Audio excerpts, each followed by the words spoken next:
On the 29th of July, 2024, Southport saw its darkest day. The next evening, it experienced its darkest night. On the 29th of July, BB King, 6, Elsie Stancombe, 7, and Alice De Silva Aguiar, 9, were killed in a knife attack at a Taylor Swift-themed dance and yoga event in Southport. Their murderer was a then 17-year-old actor Ruda Cabana. The next day, at 5 p.m, a peaceful vigil took place outside the Atkinson Museum and Cultural Centre in Southport.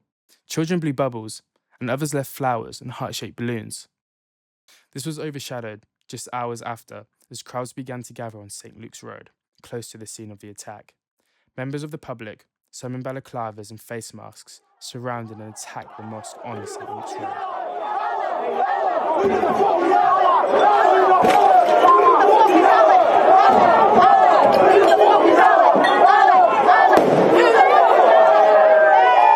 This was not a one-off attack.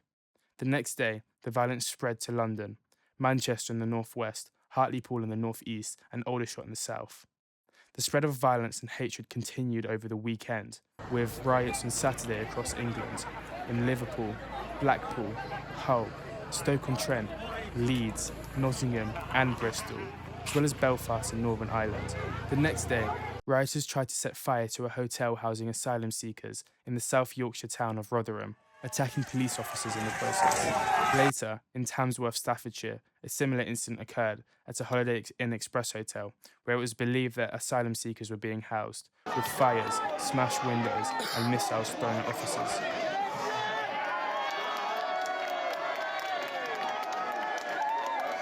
In the northeastern town of Middlesbrough, rioters smashed windows of houses and cars and hurled objects at officers. These riots quickly became disconnected from their origin in Southport and were instead fueled by a broad anti-immigrant, anti-Muslim agenda.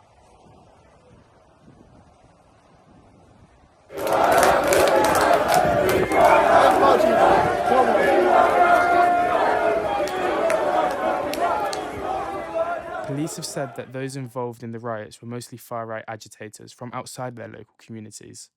But in some cases, they had been joined by people with local grievances or young people seeking to join in disorder. 4 days of non-stop violence, and the only thing I can think is, why? High-profile anti-immigration and anti-Muslim activist Stephen Yaxley Lennon, or better known as Tommy Robinson, promoted the riots and has been accused by politicians and the media of sharing misinformation to inflame tensions. Social media platforms like X, or formerly Twitter, have been accused by the government of not doing enough to stop the spread of misinformation. Some of the misinformation surrounding Axel Ruda Cabana was that he was a Muslim asylum seeker that came to the UK by boat in 2023, and that his name was Ali al-Shakati. There were more than 2,600 posts mentioning the name Ali al-Shakati on the day of the stabbing alone. Many of these posts with the false information shared nearly identical wording, with a particular focus on this asylum seeker claim. The first person to share the false name and background of Ruda Cabana has been identified as a British woman, who claims that she received the information from someone in Southport. A large majority of these false claims seem to originate not from political commentators, but rather from anonymous profiles and fake news accounts. Among the first accounts to share the false news was Channel 3 Now, which claims to be a legitimate news outlet, but whose origins are very unclear.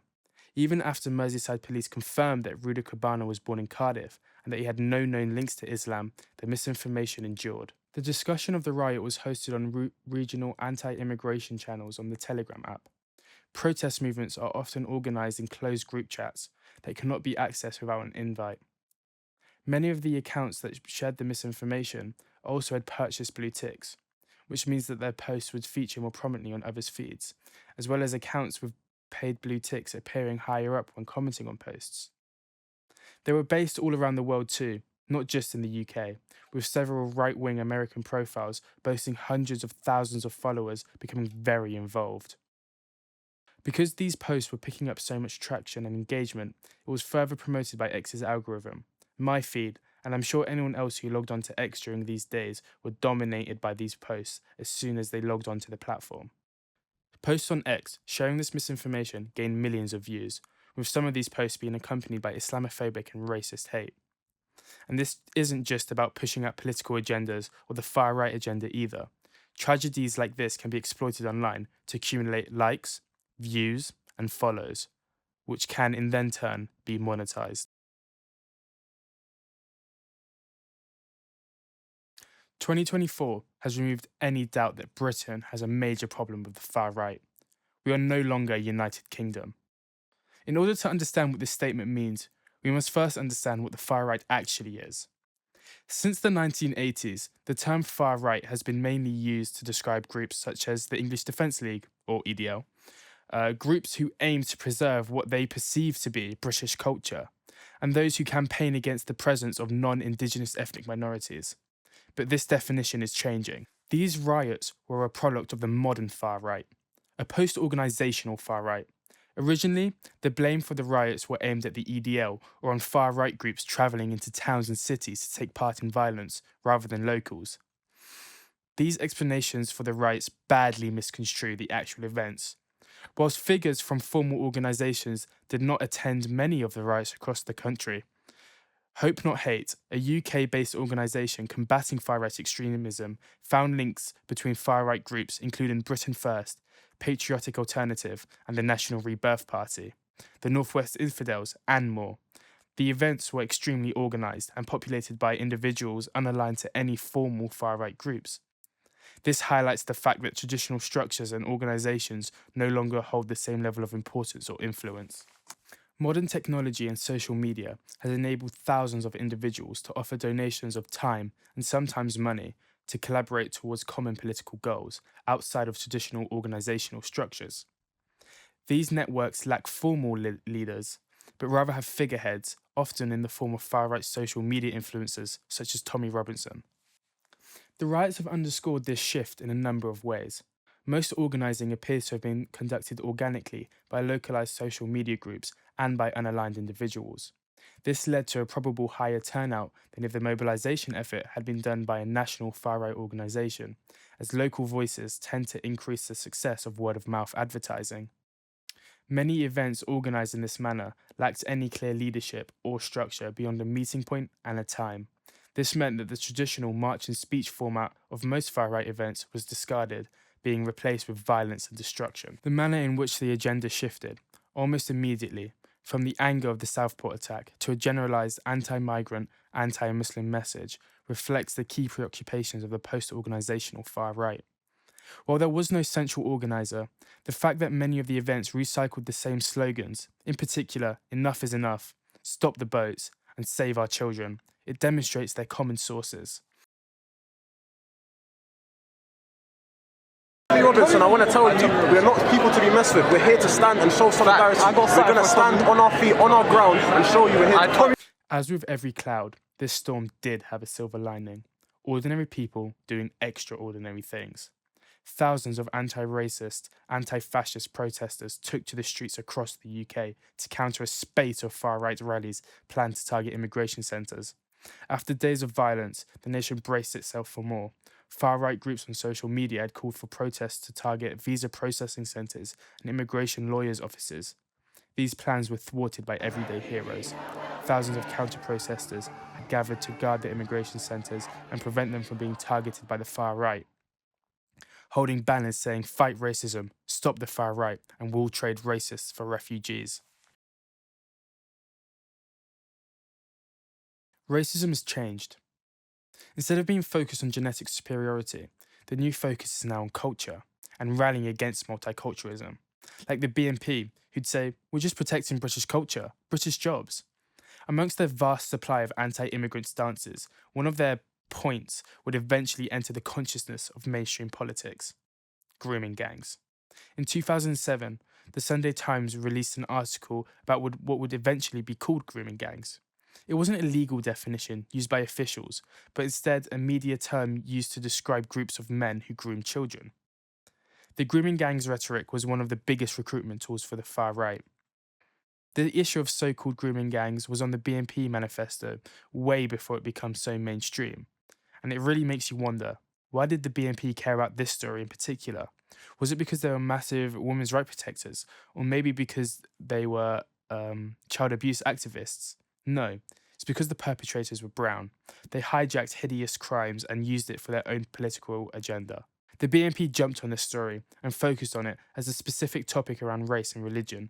In turn, the BNP would condemn Islam, referring to it as a wicked and vicious faith.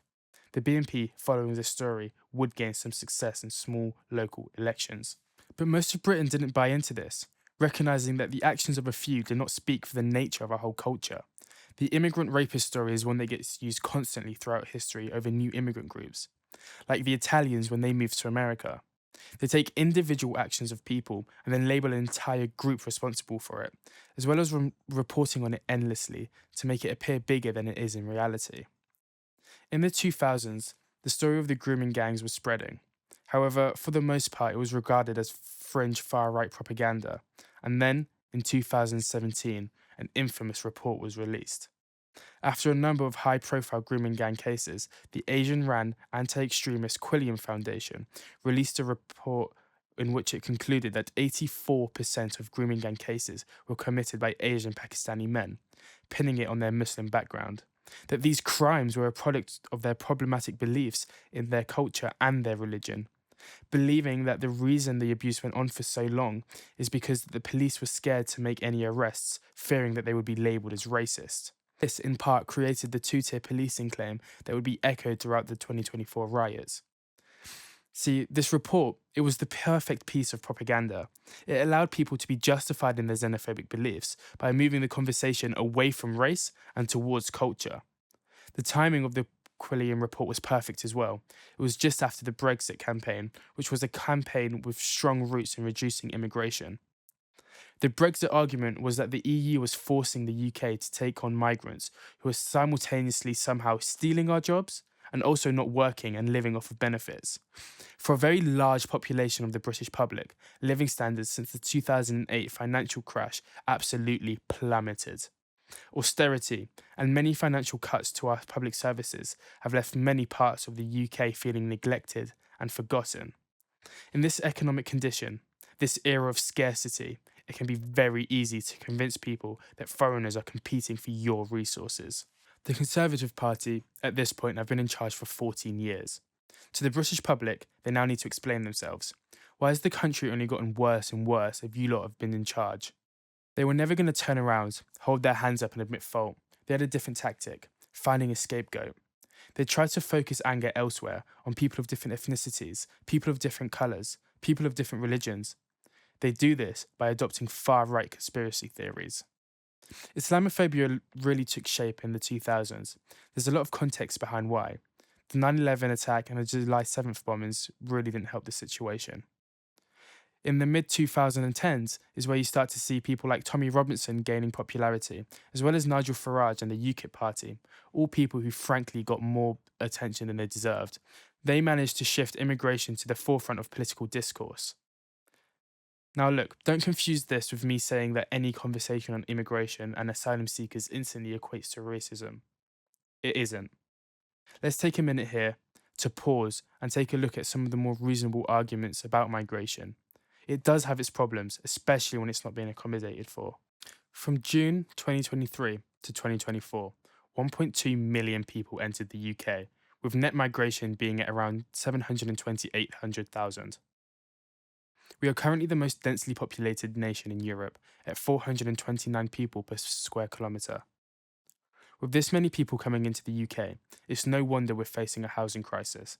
With over 1 million households on council waiting lists and more than 130 children growing up in temporary accommodation. Now, it would be easy to pin all the blame on the migrants coming in. And while they certainly do add to the problem, they are not the problem themselves. Systematic shortcomings such as the failure to build enough homes, the selling off of social housing, and the use of housing as an investment commodity have significantly contributed to the shortage. While earnings have doubled since 1997, house prices have increased 4.5 times. Home ownership has been increasingly unattainable for many. Immigrants are often scapegoated for housing shortages, but data shows that they are more likely to live in shared accommodations and less likely to own homes compared to UK-born citizens. Many migrants, especially students, reside in temporary housing and do not significantly impact the broader housing market.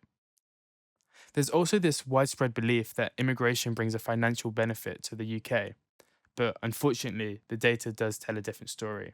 A study from the University College of London shows that between 1995 and 2011, immigration cost the UK at least £114 billion. More recently, a 2018 report for the Migration Advisory Committee found that in 2016 to 2017, immigrants cost the nation £4.3 billion overall, while European Economic Area migrants made a positive net contribution of £4.7 billion. This was outweighed by the £9 billion cost associated with non-European Economic Area migrants. These findings suggest that immigration does not generate enough tax revenue to cover public spending it requires, let alone contribute towards new infrastructure or services needed to support a growing population.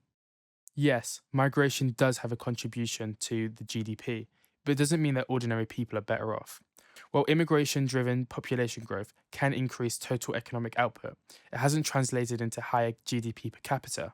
Between 2008 and 2020, GDP per head has actually fallen, despite an increase of 2.5 million overseas-born workers in employment.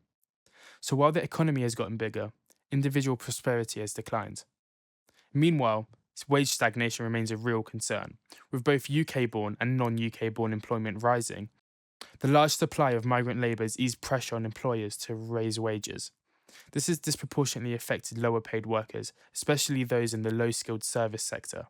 A 2015 Bank of England study found a direct link between immigration and wage suppression in these sectors. As well as this, research by the Resolution Foundation revealed that immigration between 2009 and 2016 actually lowered wages for English workers in skilled trades like electricians, plumbers, and bricklayers by around 2.1%. These are all very real and very legitimate conversations that we need to have.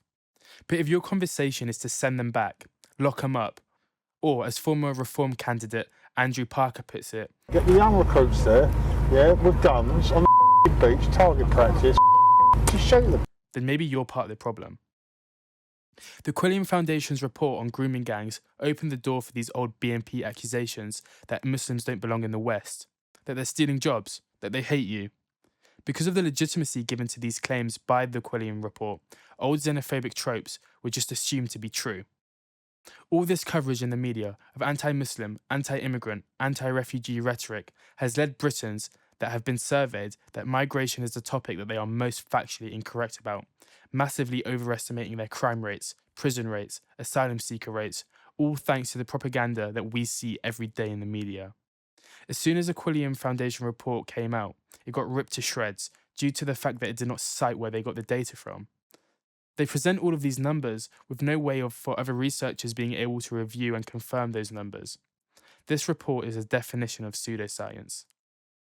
I've written on it previously, and my mind was sort of blown all over again at just how bad it was. So, in terms of their methods, they say, we use, extensive data mining methods, which is essentially meaningless. They don't report where their data come from. This is for people interested in how science is presented. Essentially, their methods section was a rehashing of another report's results. That is how bad it was. And it looks like it came from media coverage. They'd basically gone through media coverage, cherry picking cases that fit their predetermined conclusions. And in total, they looked at 264 offenders across 12 years. So that averages out as 22 offenders a year convicted. And to put that into context, in 2016, so similar kind of time period, there were nearly 6,687 offenders convicted of child sexual abuse just in England and Wales. So 22 offenders for the whole UK. That's, again, the offenders are real, the offenders are horrific, but they are a small part of a much, much bigger problem. In December of 2020, the Home Office did a full review into the grooming gang story. That report looked at the best available evidence, and it concluded that the majority of perpetrators were white. There was no reliable, generalizable evidence representative at a national level to support these deeply racialized stereotypes that have become so widespread. And the report also concluded that victims came from many backgrounds. They include boys, they include children from ethnic minorities. So the trope of white girls, or in national language, our girls, that need protecting, just doesn't stack up against the evidence. What happened in Southport was not just a tragedy, it was a litmus test. A test of how quickly fear, weaponized by lies, can unravel a nation. A test of how decades of austerity, political scapegoating, and algorithmic rage can turn grief into violence. A test of who we, as a society, choose to protect: the vulnerable or the venomous. The riots of 2024 did not begin with Rudy Kobana's knife. They began with a far-right playbook written long ago. They began with politicians who traded in solutions for letterbox-shaped insults, with platforms that profit from amplifying hate, with think tanks peddling pseudoscience. But the riots also ended with a lesson. When ordinary people stood guard outside immigration centres, when bubbles blown by children outlasted the chants of bigots, they proved that solidarity can still be a default setting, not suspicion. We must demand more than just better moderation from social media. We must confront why so many are desperate to believe the worst about their neighbours. We must rebuild a Britain where housing, money, and hope are not scarce resources. Because scarcity breeds fear, and fear breeds hate. The darkest nights in Southport were not the riots. They were the moments we stopped seeing each other as people and only saw threats. Don't just mourn the world that broke. Build one that won't. Volunteer. Flood your MP's inbox. Make your voice heard. Turn never again into a verb.